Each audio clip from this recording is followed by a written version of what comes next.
Bonjour à toutes et à toutes.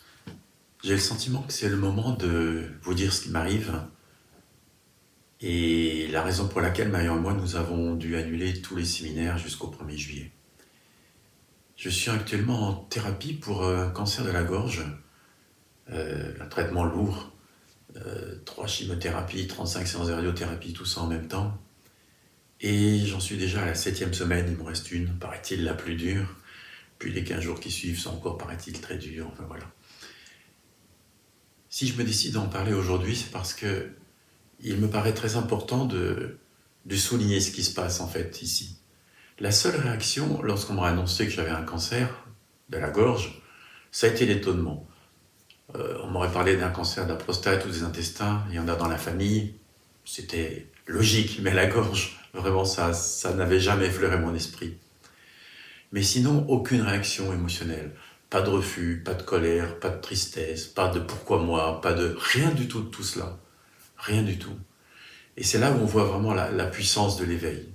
C'est que la tranquillité de fond, la paix de fond, le bonheur de fond, le sourire de fond sont restés là en permanence. Depuis l'annonce de ce cancer jusqu'à maintenant, nous sommes le 23 mai de mémoire, 22 mai, aucune réaction émotionnelle. Toujours cette tranquillité, cette paix de fond, ce sourire de fond, j'insiste.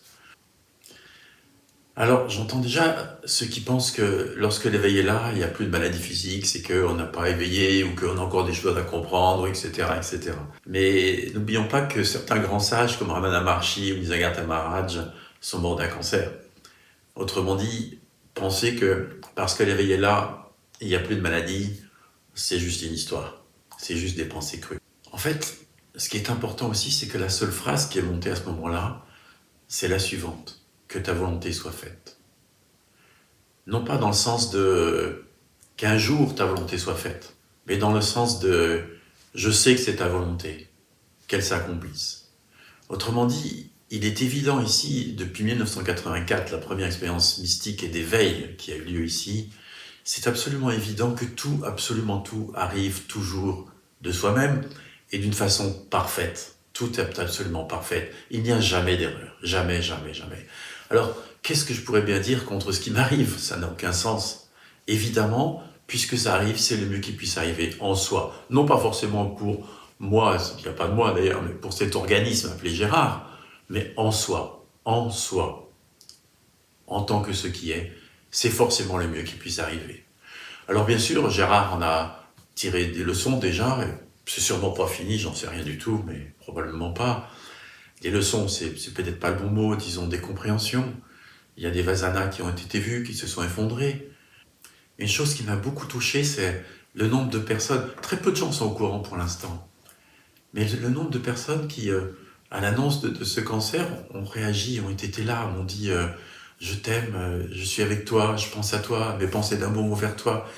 Ou encore ceux qui m'ont dit ah mais attends, tu pourrais appeler un tel ou un tel, il fait telle chose, ça pourrait t'aider, etc. J'ai jamais été aidé comme ça auparavant, et c'est une vraie bénédiction. Bien sûr, il y a Marion qui est là tous les jours avec son amour, sa présence, hein, ses soins énergétiques, quotidiens, pluriquotidiens, grâce à qui aujourd'hui je peux encore parler, je peux encore manger, pas beaucoup parce que l'estomac ne supporte rien, mais j'ai peu de douleur finalement. Et alors qu'on m'avait prédit des choses horribles, on dit que souvent, lorsqu'on traite ce genre de cancer de la manière dont je suis traité, au bout de 15 jours, 3 semaines, on atterrit à l'hôpital et on ne peut plus manger, on a tellement mal, on a une sonde gastrique ou enfin des choses comme ça. Et là, cette semaine, je suis encore là à pouvoir vous parler normalement finalement, avec quelques douleurs et puis des bouleurs dans le cou. Franchement, rien de dramatique, ce ne sont que des douleurs finalement, rien de grave, rien de grave. Et puis Marion, bien sûr, mais aussi d'autres, Jean-Pierre, Annie, Gaël, Jérôme, Alain, et d'autres dont j'oublie le nom là maintenant. Une vraie grâce en fait, une vraie grâce de pouvoir être accompagné ainsi. Je souhaite à tous ceux qui traversent des épreuves comme celle-ci de pouvoir être accompagnés de la sorte. Et une chose qui est très importante, c'est que la vraie guérison, celle à laquelle nous devons aspirer tous, n'est pas physique. Elle n'est pas psycho-émotionnelle, elle n'est même pas spirituelle dans le sens de un Dieu extérieur. Elle est non-duelle. elle est vraiment non seulement de réaliser qu'il n'est que cela, que ce monde est illusoire, qu'il n'y a pas de moi, mais aussi de vivre pleinement au quotidien, sans cesse, c'est-à-dire un éveil parfait, complet, non seulement complet, voir que tout est une évidence, que tout est cela, mais parfait, c'est-à-dire qu'il n'est plus vécu que cette évidence. Et tant que cet éveil n'est pas complet et parfait, alors la guérison n'est pas complète et parfaite. Et en fait, toute maladie, entre guillemets, et tout trouble psycho-émotionnel, toute crise spirituelle, n'est là que dans ce but précis, qu'une invitation sans cesse renouvelée à un éveil et complet et parfait. Et c'est peut-être le plus important de ce que j'ai à vous dire aujourd'hui. Revenez à ce qui est, encore et encore. Une autre chose qui me paraît importante, c'est de voir que l'éveil, en fait, c'est facile au paradis, comme disait cette femme bouddhiste qui est maître d'Adi Ashanti. Facile au paradis d'être éveillé, un peu plus difficile en enfer. Et là, de voir que au milieu de cet enfer du cancer, de ces traitements très très lourds, où des jours vous avez l'impression de vous endormir et de plus jamais vous réveiller tellement vous êtes au bout de votre vie, et puis une demi-heure, une heure plus tard, vous vous réveillez en sursaut parce qu'un besoin urgent se fait sentir, vous devez aller aux toilettes. La vie continue. Et voir que au milieu de cet enfer qui a été vécu au niveau du corps, car ça a été vraiment très très difficile à certains moments, l'éveil demeure. C'est-à-dire que au milieu de tout cela, la paix demeure, le sourire demeure, la joie demeure, le bonheur demeure, la tranquillité de fond est toujours là. Vous vous réveillez en sursaut et vous riez en même temps, alors que vous croyez ne plus pouvoir vous réveiller peut-être bien. C'est incroyable. Et une autre chose m'est apparue. Cette maladie n'est pas seulement une maladie pour Gérard, c'est une maladie pour tout le monde. En fait, c'est une maladie don. Don pour Gérard et don pour tous ceux qui veulent bien l'entendre. Une invitation sans cesse renouvelée, je disais tout à l'heure. Mais aussi, ce que j'ai vu, c'est que les quelques personnes qui ont été mises au courant de cette situation ont été très touchées. Et pour certains, ça a été un vrai travail intérieur lié à cette nouvelle. Certains étaient très apeurés pour moi pas, ont été très choqués, très attristés, très blessés parfois même. Je ne sais pas forcément quoi exactement.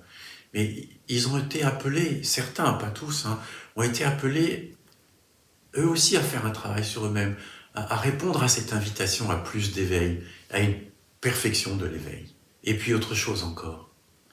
Cette maladie m'a montré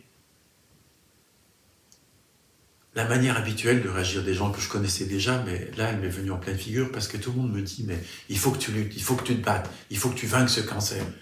Et du courage. Bon courage. » Et non, toutes ces phrases ne me parlent pas. À aucun moment ici, il n'a été question de lutter contre le cancer ni de le vaincre. Le cancer, le traitement, tout ça, c'est de l'amour pur aussi. Quoi d'autre? Il n'y a que ça, il n'y a que de l'amour. Qu'est-ce que vous allez lutter contre le cancer? Qu'est-ce que vous voulez vaincre l'amour? Ça n'a pas de sens. Être avec. Encore une fois, être avec. Se laisser ressentir ce qui se passe à l'intérieur. Et être avec. Alors oui, c'est bien cela qui se passe. Il m'arrive bien un cancer. C'est la réalité. Et il est bon qu'il en soit ainsi. Même si je ne sais pas pourquoi au départ. Et puis, que ce corps meure ou demeure vivant, qu'est-ce que ça change à ce que je suis? Absolument rien. Il n'y a pas à défendre la vie de ce corps. Alors bien sûr, ça ne veut pas dire de ne pas te soigner, je me soigne, du mieux que je peux. Mais lutter contre le cancer, non. Être avec, parler à mes cellules, oui. Les bénir, les remercier pour le travail qu'elles font, les remercier de m'inviter à la perfection de l'éveil. Et je peux même leur demander si elles sont trop fatiguées, parce que cancéreuses ou n'importe, eh bien laissez-vous mourir. Vous avez fait votre job, voyez-vous. C'est pas une lutte, c'est un être avec. C'est un oui intérieur profond à ce qui est là. Et celui-là aussi ne m'a jamais quitté. À aucun moment ça n'a dit non, ça a dit non. Alors oui, j'ai une chance énorme, j'ai vécu cette expérience mystique et d'éveil en 1984. À l'époque, tout était déjà là. Tout ce qui a été réalisé plus tard était déjà là, au fond, sauf pas vu clairement à ce moment-là. Et il est évident que tout arrive toujours pour le mieux, donc forcément ça facilite les choses. Il est évident, ce oui intérieur, il est là. L'évidence que tout est de l'amour est là depuis tout le temps. Forcément, ça facilite les choses. Une autre chose importante est l'hésychasme. Ce mot m'est apparu à la conscience au bout de quelques jours de traitement. Et je me suis souvenu que je pratiquais ça il y a des années, plus de 30 ans de cela. L'hésychasme, c'est une prière sans cesse répétée, utilisée au départ par les moines du désert, les orthodoxes. À propos de l'hésychasme, je tiens à ajouter que pour les moines orthodoxes, à un moment donné se produit un retournement. Et ce n'est plus moi qui prie Dieu, c'est Dieu qui se prie lui-même. Et ça, c'est très, très important. Dieu se parle à lui-même à travers cette prière. Et l'une d'entre elles est Seigneur Jésus-Christ, Fils de Dieu, fais-moi miséricorde et pitié de moi pécheur. Cette phrase ne me parle plus du tout aujourd'hui. Alors ça s'est tourné, des phrases sont apparues, puis d'autres, et puis d'autres, et puis d'autres. Et finalement, il y en a une qui est restée là. Je suis l'amour et son expression. Je suis l'amour et son expression. Et cette phrase s'est mise à tourner en moi, et tourner, jour et nuit, jour et nuit, jour et nuit. Plusieurs jours comme ça, plusieurs nuits. Et à la fin, ça a juste été Om, Om, Om. À l'inspire, à l'expire, un Om perpétuel, constant comme ça, jour et nuit là aussi. Om. Jusqu'à ce jour où, en pleine radiothérapie sous la machine, le Christ était là, avec d'autres êtres de lumière. Et il était là, au milieu de ce Om, avec une puissance et de guérison, d'amour, de présence. Jésus-Christ a toujours été mon maître. Mais Jésus-Christ est à la fois humain et divin. Et en tant que Jésus, il est humain bien sûr, en tant que Christ, il est absolument tout le connu. Comme tout avatar d'ailleurs, tout avatar est tout le connu, tout le connaissable. C'est en ce sens-là qu'il est fils unique d'ailleurs. Ce qui est simultanément et l'inconnaissable, que dans la tradition chrétienne on pourrait appeler le Père, et tout le connaissable, tout le connu, que dans la tradition on pourrait appeler le Fils. Et bien évidemment, ce qui est en réalité est la totalité, les deux à la fois. Christ est Christ. Peu importe le nom qu'on lui donne, on pourrait lui donner le nom d'un avatar hindou, peu importe, c'est la même chose. Christ, loin, le Messie, est le connu, est le Fils unique. Et il est partout et toujours partout. Et c'est intéressant parce qu'en fait, ce n'est pas impersonnel. C'est un amour sans fin, sans borne, sans limite. C'est l'amour même, car tout est fait d'amour. Tout est constitué de cette trame appelée l'amour inconditionnel, absolument tout. Et tout ce qui arrive, tout phénomène est l'amour pur. Et c'est ce que l'on peut appeler Christ. Ou de n'importe quel autre nom d'avatar. Et sous la machine, cela est apparu très clairement. Christ est non seulement vivant, comme on dit dans la tradition chrétienne, mais Christ est la vie même. Christ est le vivant. Christ est ce que nous sommes, chacun de nous, en soi, en tant que ce que nous sommes. Nous sommes cela même.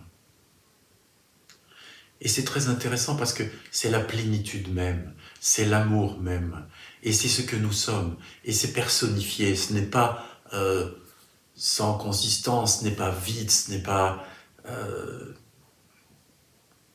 sans réalité. C'est la vérité pure et nue, l'amour pur. Et vivre cet amour pur, et se connaître en tant que cet amour pur, est une joie sans fin, complète. Ce qui est, et il est toujours là, en permanence, tout le temps, tout le temps, tout le temps. Et c'est de l'amour pur, et c'est de la joie pure, et c'est du bonheur pur, quoi que vive l'organisme, et que cet organisme soit vivant ou mort, n'y change rien. Alors je vous souhaite à tous, sans passer par l'épreuve du cancer ou quoi que ce soit d'autre, et l'éveil complet et l'éveil parfait. Je vous aime.